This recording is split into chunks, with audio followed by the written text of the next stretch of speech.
Hello, my name is Rachel, and I'm an undergraduate researcher here at Northwestern under the direction of Professor Ariel Rogers.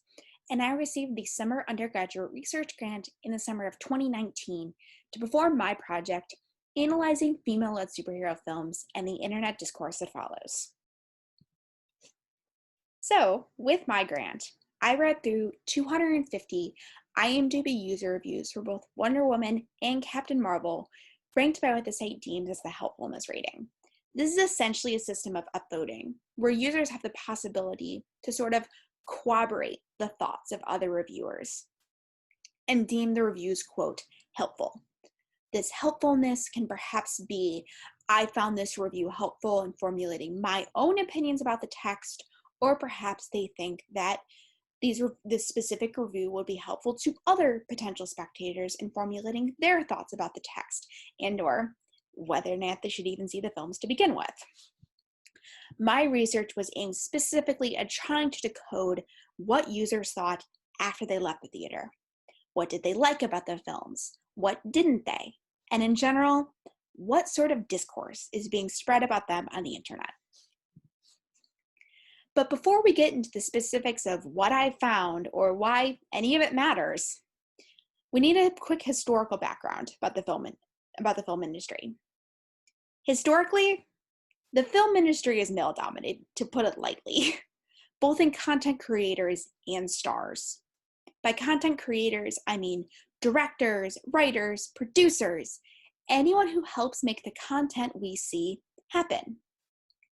And stars are, of course, the actors and actresses we see on screen. But this historical phenomenon still very much has a basis in today. In 2019, women accounted for about 37% of major characters and 12% of directors working on the top 100 grossing films of the year. So out of the top 100 films that made the most money in 2019, women directed 12 of them. And this gender discrimination is perpetuated in the industry because in general, the industry likes to make movies based on things that have somehow been previously successful. Be this a director who's previously made quality films, a star who's perhaps proven themselves to be marketable in the past, or an intellectual property that somehow already has a pre-existing fandom that may go see the movie. And in a way, this sort of makes sense because when so much time and energy and money go into making this one singular product, having some sort of assurance that something about it was successful in the past is a little bit helpful in thinking it might be successful in the future. But when the pool of things that were already previously successful doesn't include enough women, it creates a sort of cycle of women continually not getting chosen because they haven't been given the chance to prove themselves to be previously successful. You can't be previously successful if you haven't been given the opportunity in the past. So we continually move forward with these male-dominated industry because that was previously successful rather than looking at the ways we can possibly change and evolve and how other people could be successful, including women. However, in recent years, part of the cycle was broken, and films that are female-led in multiple capacities have found widespread success. Specifically in the realm of superhero films, a historically extremely male-dominated genre. This includes both Wonder Woman and Captain Marvel. But when we say successful, what do we mean? I'm specifically looking at critical and financial success. In general, critical opinion is used as a positive factor that indicates whether or not a studio made a quality film, and in turn, sways users to go and see the film, because they feel like they'll be getting something positive and something well made in exchange for the money they spent on that ticket. And box office grosses showcase whether or not the public was interested enough in a product the first time to potentially warrant more of it another time. So, if these films were well received both critically and financially, they were quality films that the public has an interest in seeing. And well, Captain Marvel and Wonder Woman both were. Wonder Woman had a 93% on Rotten Tomatoes and scored $821 million worldwide on a $150 million budget. And Captain Marvel had a 78% on Rotten Tomatoes and scored over $1 billion worldwide on a $175 million budget. Both films also have future sequels. Wonder Woman 1984 was set to be released this June but got pushed off due to the coronavirus pandemic, and Captain Marvel 2 is currently in development. However, both of these measures of success end after someone buys a ticket. The critical reception has already swayed the patron to see the film, and the studio has to return on their investment with the hope of future success. But what happened after the credits rolled? Were audiences as receptive to these newfound female leads as the critical praise and their financial support could have possibly indicated? To put it one way, no, they weren't, including one user who said, "I mean, come on. Put Captain Marvel in the ring with any male in the world, and she would have been bitch slapped for that behavior before she could wrinkle her pathetic forehead." So, on that, when I went looking through my reviews and reading them, I tended to group them based on different recurring sentiments I found throughout the reviews.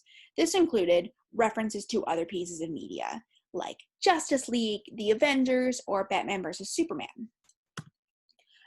Another group of discourse commented on the different rating systems and the perhaps lack of reliability in them, including the accusation that someone's been monkeying with the real numbers, IMBD, and that they've got some splaining to do. There were other users who commented on the political messages of the film, including one user who said, "Captain Marvel tries too hard to be a feminist PSA, and that they should show, don't preach."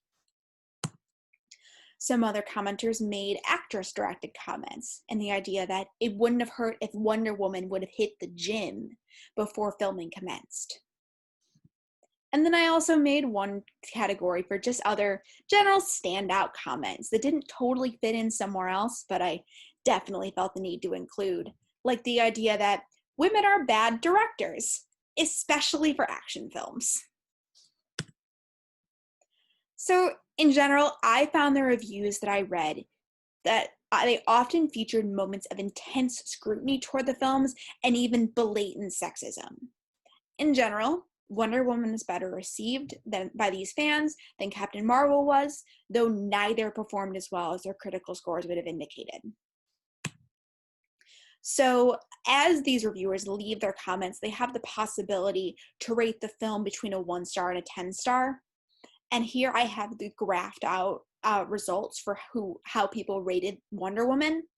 As you can see, there's a generally even distribution between people who rated the film a 1-star and a 10-star, and this creates a sort of U shape with the two extremes being about equal, though definitely pretty high.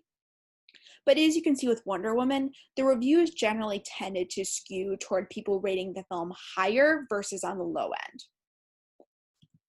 But then when we come to Captain Marvel, there over 95% of users rated the film a 3 or below, and not a single person rated the film above an 8. And at that point, very few people rated the film above a 3 anyway. Only 5% of users rated the film above a 3. So this one was very highly negatively skewed.